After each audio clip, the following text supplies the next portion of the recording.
So what's up mga Torpapits? Ang ating menu for today is emperor fish na sinabawan. Ito yung natira sa mga nahuli ko dun nung Lobo, Malagundi, Lobo, Batangas. So nawili si Sweetie kakabidyo-bidyo doon kasama si Mowgli. Hindi niya nabidyoan ang aking mga huli. 5 piraso to eh. Yung dalawa inihaw namin. Tapos ito yung natira. Meron pa doon sa ref isa. So ayan, malaki yan, parang palad kalaki. Ang halo nito is talbos ng kamote tsaka tanglad, tapos dahon, bunga ng batuan, kamatis. There are many trees in the forest, but one is the best.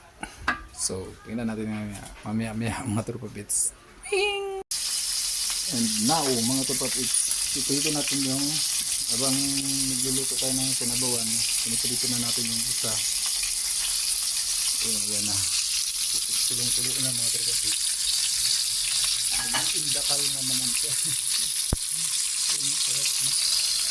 Wow, lakas yung ulo.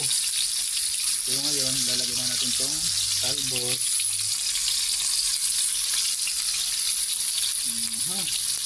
Aha. Ay Allah. Ay siya. Mabutot sa preso yung isang talbos. So wala mga Torpapits na pumasok yun. Hindi maliit-liit kasi itong tinatawagan yung palayok.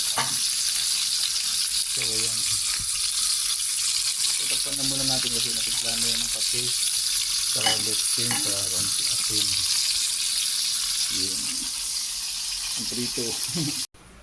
Oh yeah mga Torpapits, ito na, luto na siya. Wow. Yun. Ayun, ang isda. Paano mawala yung isda?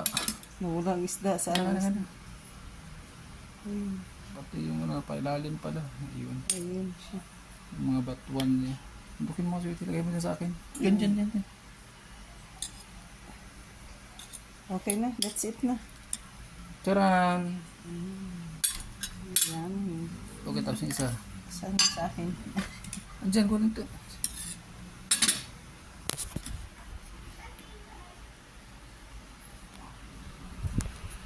Sana, wala na.